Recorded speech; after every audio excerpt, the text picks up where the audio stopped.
What's up, everyone? Welcome to the Big Ten Football Talk Podcast. I'm your host, Zach Guggenheim. We're talking the coaching carousel, and we might talk a little bit about some comments from our good old buddy, Colin Cowherd, about Caleb Williams and his potential landing spot with the Chicago Bears. Make sure to like, follow, subscribe wherever you get your podcast, Apple, Google, Spotify. Subscribe on YouTube. Also, make sure to be following and subscribed to the other show I'm a part of, the Big Ten Huddle. We're going to go live Tuesday night, 9 p.m. We are going to talk about the NFL draft. We're going to talk about the combine. I'm not exactly sure all that we're going to talk about, but I know at least at some point I'm going to talk about how quarterbacks are overvalued in the draft. I kind of bang that drum all the time if you've listened to this pod before, but make sure you are locked in both on the Big Ten Football Talk podcast and the Big Ten Huddle. We're going to talk about the coaching carousel here. And it's been a hot minute since I've really talked about content and talked about what's going on in the college football world. So if you're listening to this and you're like, Zach, Chip Kelly, like he jumped to Ohio State a couple weeks ago. Alex Grinch left for Wisconsin like a month ago. Eric Bieniemy, like that was a week ago. What's going on? I know. Life has happened, but we're back, baby. We're going to do this thing, okay? And as you know, if things happen, I'm going to talk about it. And so I want to start with Ohio State and Chip Kelly, because ultimately that will lead to the UCLA discussion with Eric Bieniemy, the new offensive coordinator. Chip Kelly left UCLA, somewhat mutual parting, if you want to call it that. It was a bad relationship. It was a bad relationship with UCLA and Chip Kelly. It was definitely not a good fit for the head man at in Los Angeles. And so he left, and he left after honestly a pretty good run at UCLA. His first 3 seasons were not great. 3-9, 4-8, 3-4 in the COVID year. But then 8-4, 9-4, finished 21st in the country, according to both polls. And then 8-5 this year, including a win over USC. And so you look at that, 35-34 kind of turned UCLA around. So good on them, for him to be able to do that. And, if you want to go back, they were 6-7 under Jim Mora the year before. And, Jim Mora, it started out well for him at UCLA, and then it got pretty bad. 2016, 4-8, 2017, 5-6 in the last 2 games were not him. And so he was trying to turn a program around that needed it and got them to where they needed to go, I think. Right. So what was going on? Well, I think a couple things. One, I think Chip Kelly just didn't jive with the UCLA faithful. I think they were, honestly, I think they were tired. And part of it was, I don't think Chip Kelly loves recruiting. He wants to coach football. And so, they weren't getting along. He wasn't recruiting, doesn't want to recruit really. And if you're not going to try to recruit and you're in LA and you're the second best team in LA, USC being the top team, that's not going to work out well for you. And so Chip Kelly leaves.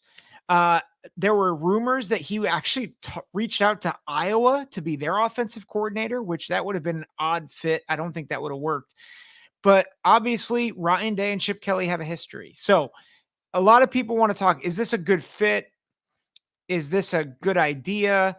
According to Josh Pate, this is a massive upgrade from Bill O'Brien to Chip Kelly.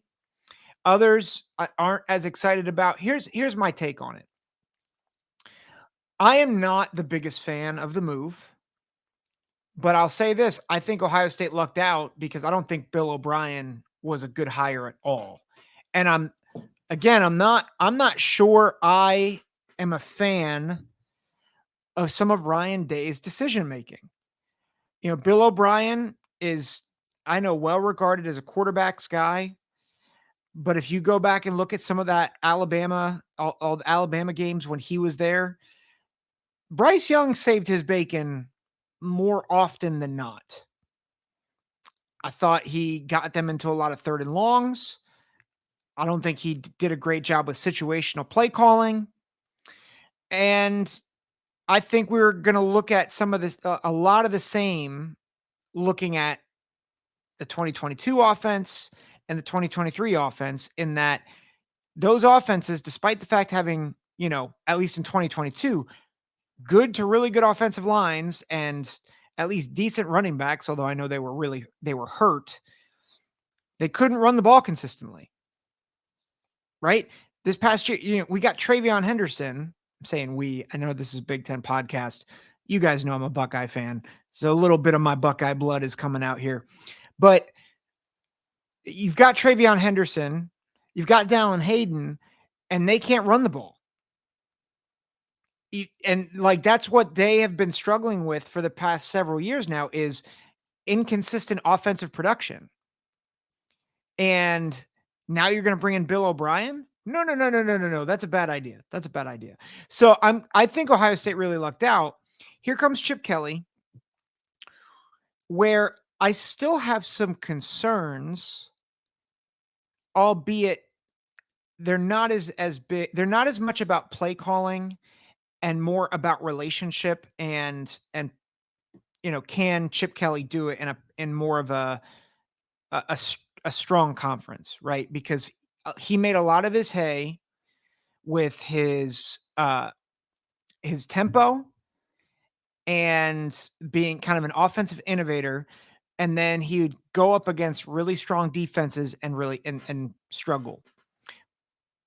That being said, you look at some of the personnel and you realize, okay, again, he didn't recruit the greatest. He wasn't a great recruiter. And so what he did was he did a good job of developing running backs.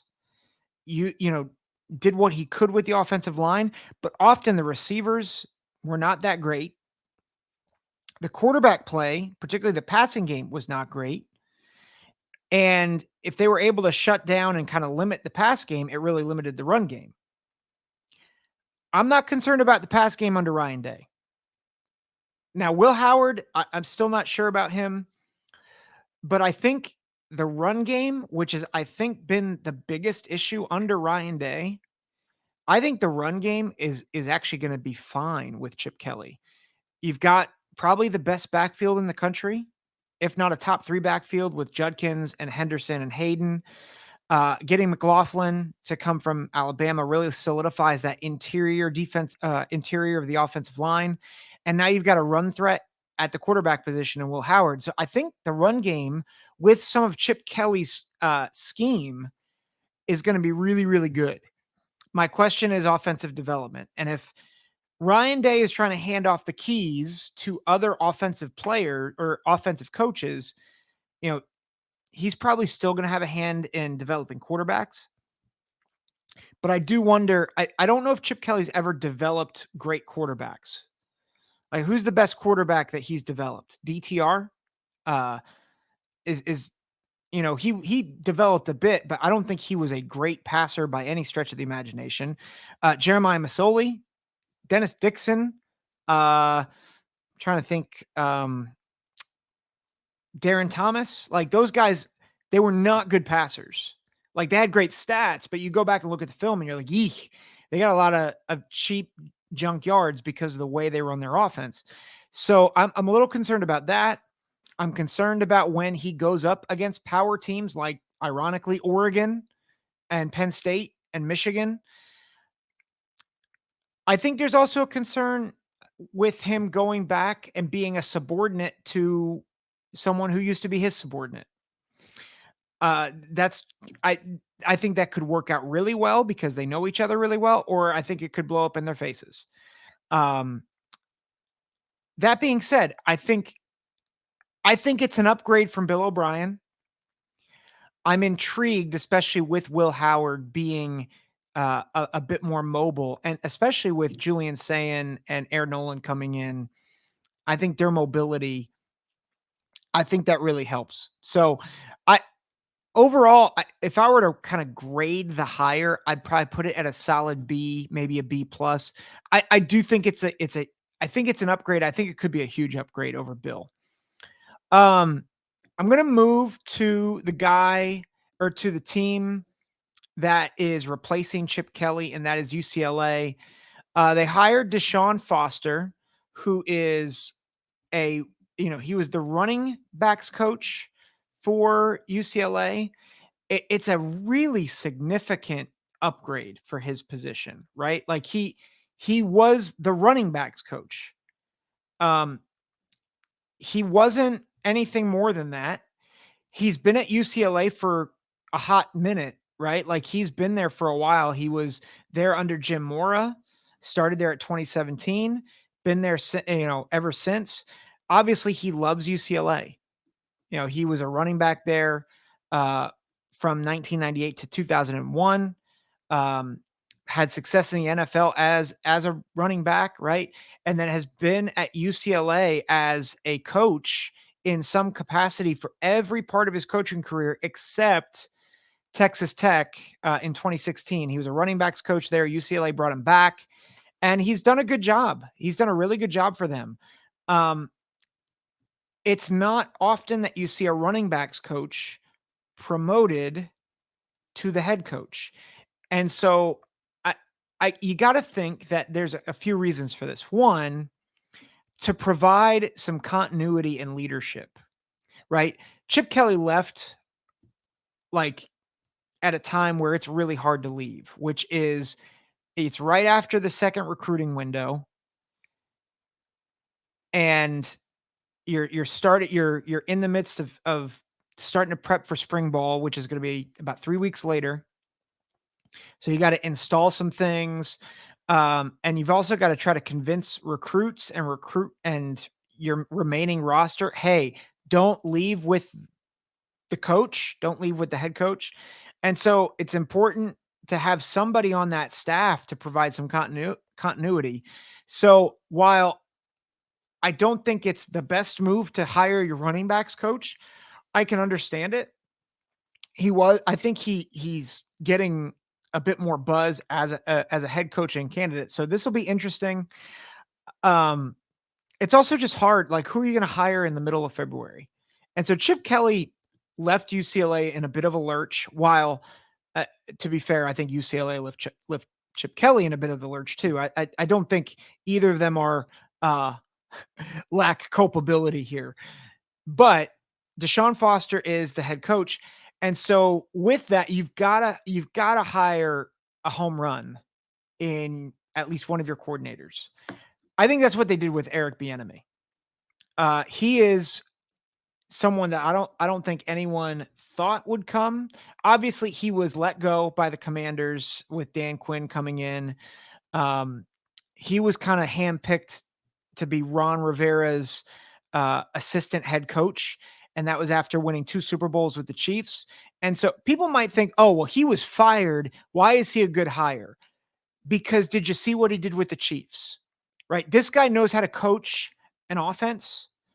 And not only that, but even regardless of his recruiting chops, which that they are questionable, right? Because his entire career as a coach um, has been in the NFL, save 5 years. Colorado as a running backs coach, and then UCLA, ironically, 2003 to 2005. And he was the running backs coach and a recruiting coordinator. So recruiting has obviously changed in 19 years, but it's not like this is a guy that has no idea what's going on. He knows how to coordinate offenses. And not only, has he done the recruiting coordinating thing, but when he goes into a recruit's home, like a quarterback's home, for instance, so like, what are you going to do? Hey, remember that guy that won like 3 Super Bowls, Patrick Mahomes, that guy, like the hottest name in the NFL right now? I coached him. See these rings? See these 2 rings I got? I don't have rings if you're watching the YouTube. Here, you can see my wedding ring. It's not the same. I got 2 Super Bowl rings with the best quarterback in the league right now.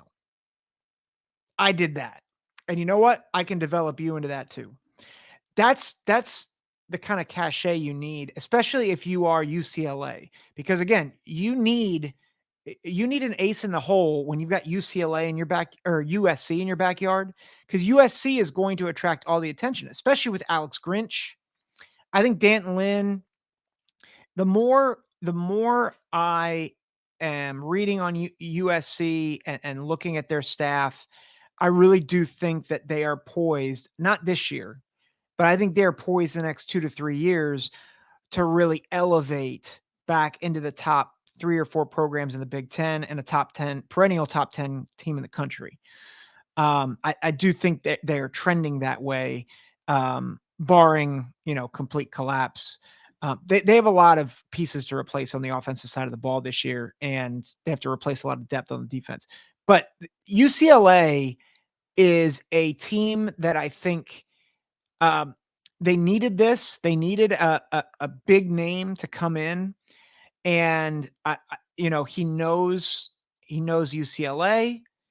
He's I think he knows the West Coast, and he's bringing a cachet to a head coach that doesn't have much cachet in the sense of like big coaching chops.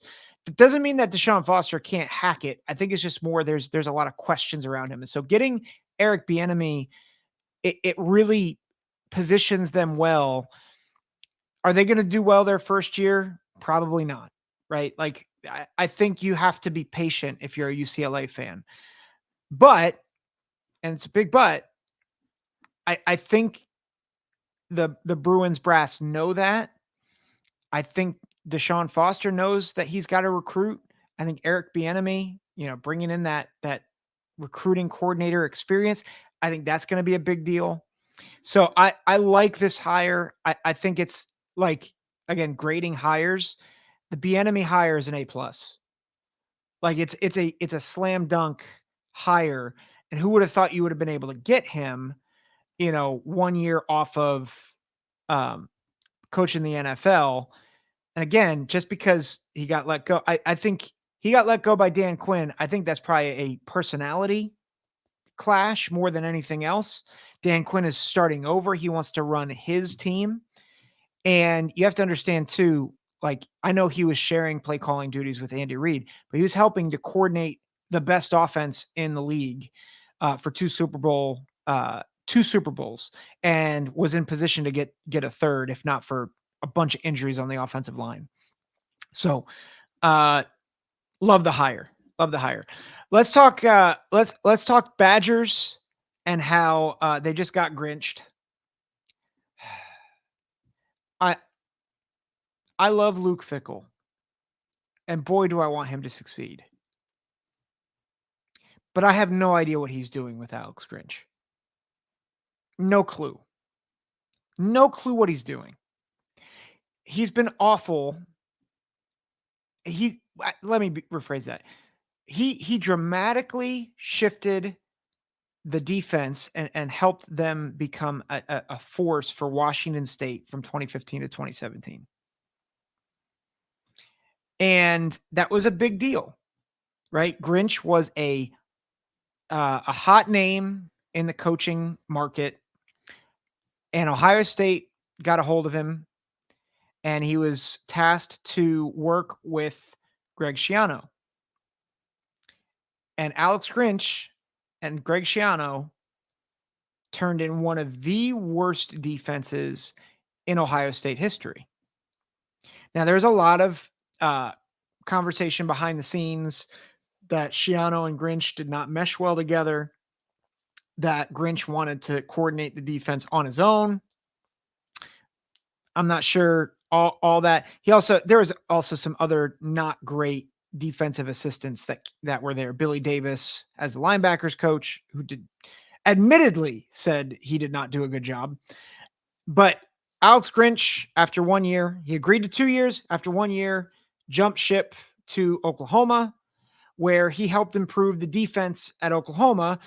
That didn't take much because the defense under Mike Stoops the year before finished 101st in scoring defense and 130th in passing defense. Pretty sure the 130th at the time was the worst in college football. So there's nowhere else to go but up, right?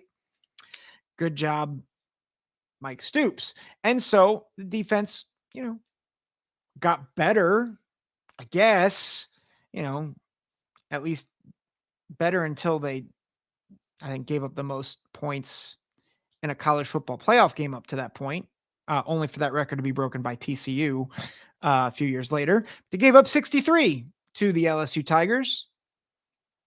Probably would have given up about 100 if they if they didn't call off the dogs. So good job, Alex Grinch. And Oklahoma's defense never was really the shining star in Norman, but it was exceedingly average. Exceedingly average is probably the best way I'd put it. There'd be glimpses of hope, and then, they'd collapse. And then, of course, Lincoln Riley brought Grinch over to USC with him because, of course, what's the definition of insanity? Just keep trying the same thing and expect different results. Granted, the roster that they inherited in 2021, it was not good. Finished as one of the worst units statistically in program history. So again, not great.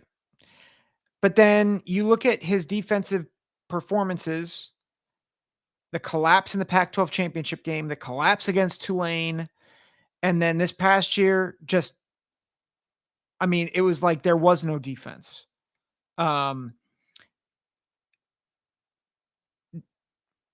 There was a stretch of 7 games where opponents scored over 41 points 5 times.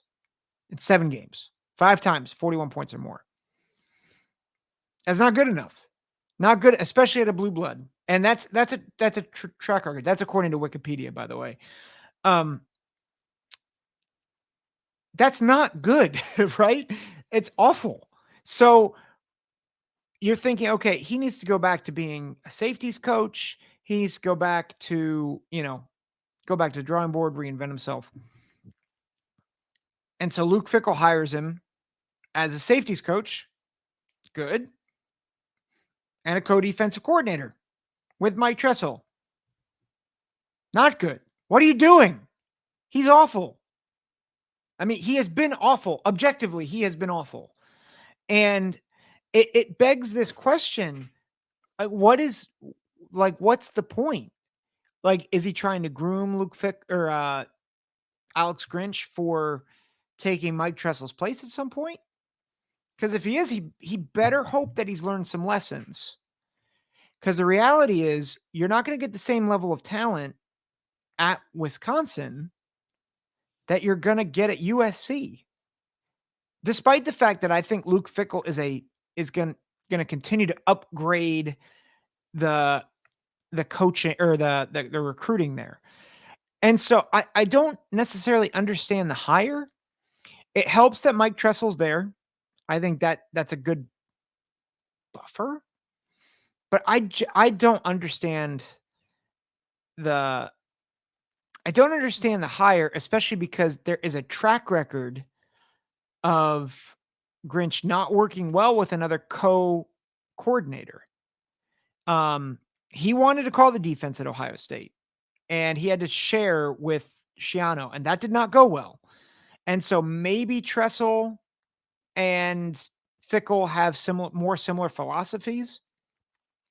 But at first glance, it's a head-scratching hire. And I think especially with less talent at Wisconsin, now it does help that I think Fickell is a defensive-minded head coach. So I think that probably helps grease the skids a bit. But I don't understand the hire. I don't. If I were to grade it, I would grade it a D, because everywhere he's gone, the defense has been a disappointment. And they've had players, right? At all 3 stops. They've recruited well. They've gotten 4 and 5-star guys, but never had an impact defense. So I think it's a D hire. I think it's a bad fit overall for the Badgers. I really hope I'm wrong because I really want Luke Fickell to do well. So um I know there's more coaching things out there, but that's what I'm gonna touch base on this episode. One last thing, and this is getting into the combine, and I so we're gonna talk about this a little bit on the Big Ten huddle on Tuesday.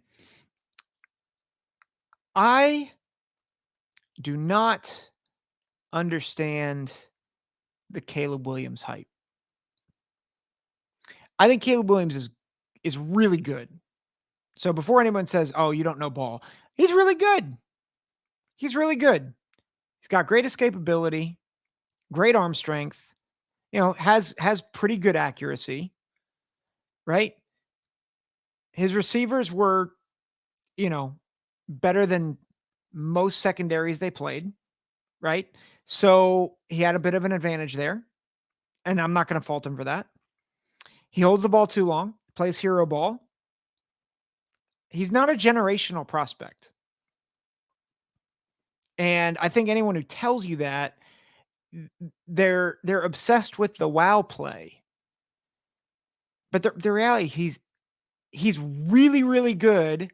He's probably worthy of a top 10 pick, right? Like I like probably worthy of a top 5 pick. Like I'm not here to say that Caleb Williams is not a good player. I just don't think he's a generational guy.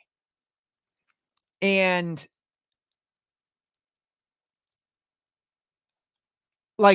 and that's not to say that he won't do well in the NFL. How you are as a prospect now versus how you develop, like it changes, right? Like I think part of you have to be in a good situation. Like I think there's a reality that CJ Stroud, you look at Bryce Young and CJ Stroud. I all along would have picked CJ over Bryce, but also I'm not going to sit here and play dumb that CJ was helped a lot more by his situation than Bryce was in Carolina. And if you swap the two, like I think Bryce does a lot better than CJ. Um, Carolina is a dumpster fire right now, and Houston did a good job preparing to have CJ land there by getting Tunsil on his blind side and drafting Tank Dell and getting Dalton Schultz. Like they actually prepared to bring in a young quarterback. Whereas Carolina was like, "Hey Bryce, do the stuff that you did at Alabama." Is like, "Oh, that doesn't work in the league." So that gets me to comments made by the best slash worst analyst in all of college football, Colin Cowherd. I actually like Colin. You know, he's fun. He's entertaining. He's a shock jock, right?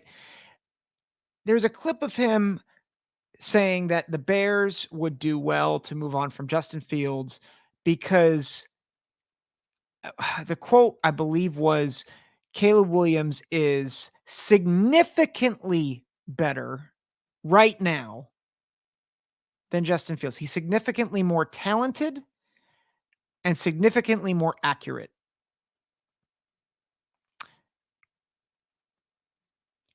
I did he watch Justin Fields at Ohio State? Like, I just don't think he did. And by the way, I'm going to go back to high school recruiting rankings. Like in the same breath, he was like, "Oh, like Trevor Lawrence, he was a generational prospect, and he went to a bad franchise, and it's a roller coaster, and Justin Fields is bad." You do realize they were essentially equal in the high school, like in high school prospects, as high school prospects, right? You realize that. Do your research, man. And then, like, you want to talk about dumpster fire franchise? Well, that would be the Bears.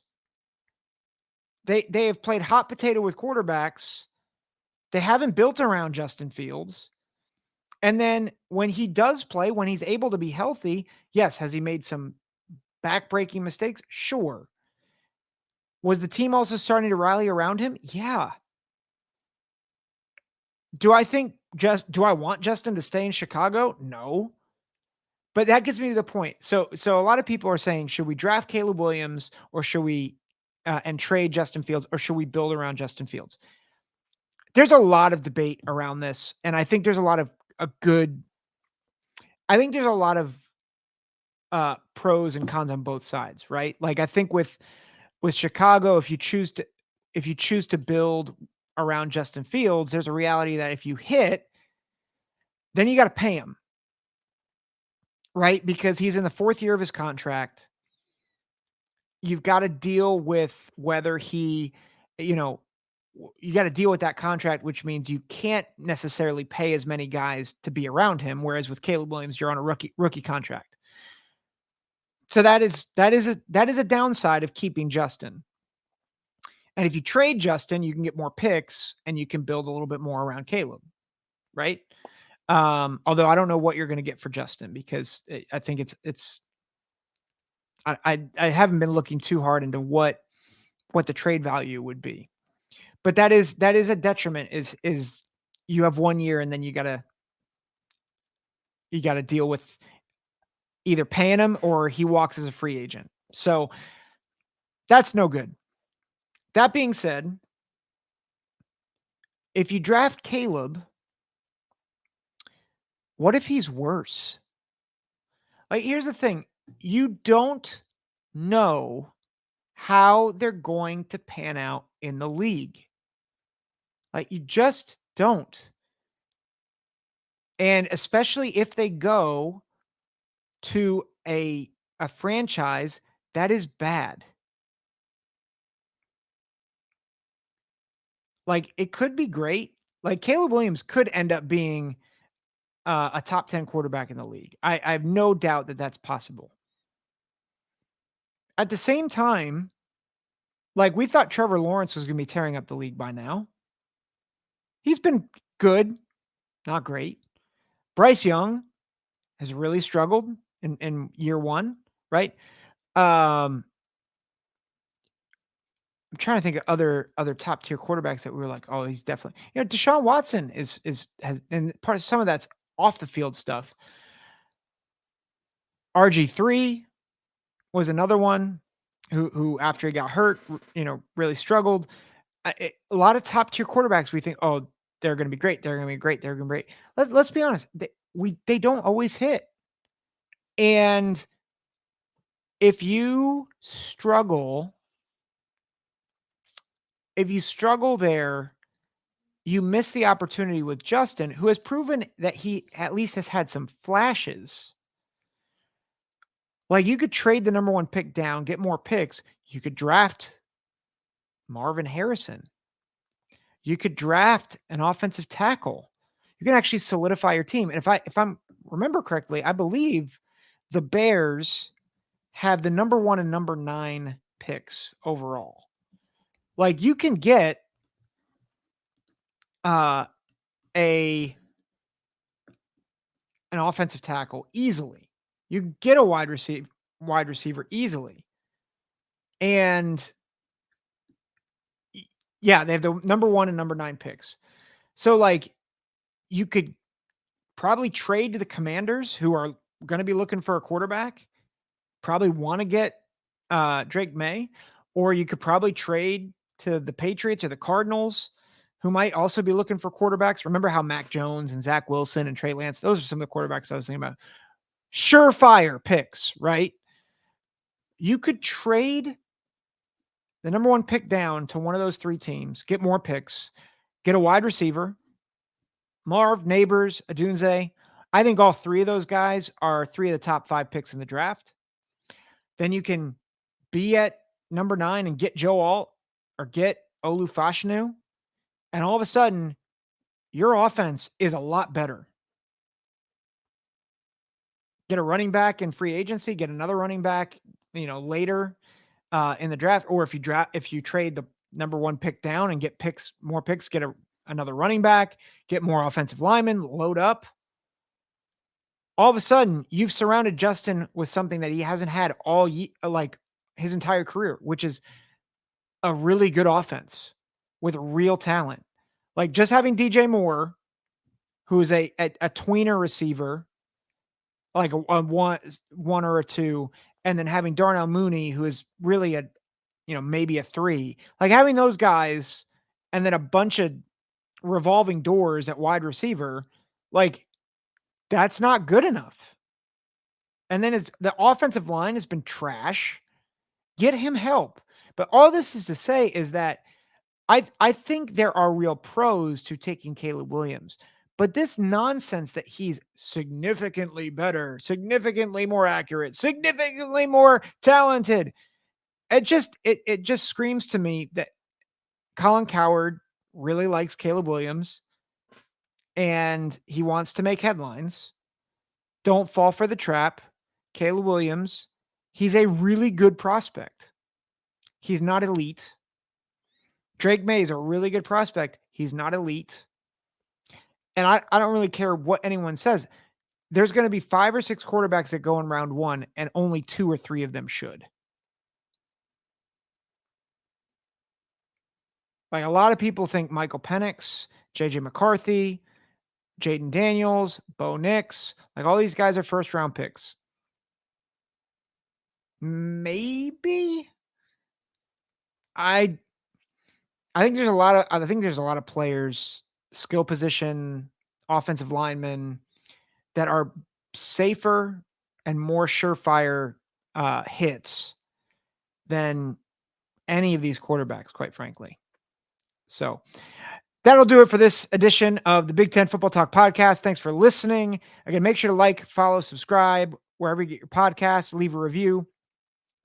Before I close, also, I just want to give a shout out and thanks to a number of folks who reached out about the health stuff that I talked about. Illini Bubba, Yankee Wolverine, Andy, I think it's 240 Andy. Really appreciate you guys reaching out. Chris Ebersol, Jim Ebersol. Really love you guys. Thankful for your prayers, your support. And again, make sure you stay tuned. I'll try to have an episode out for next Monday. And then make sure to catch us Tuesday night on the Big Ten Huddle. Make sure to follow us there. Subscribe. We are 40 subscribers away from 1,000. So if you haven't subscribed to the Big Ten Huddle yet, make sure you do. Thanks for listening. Take care. God bless.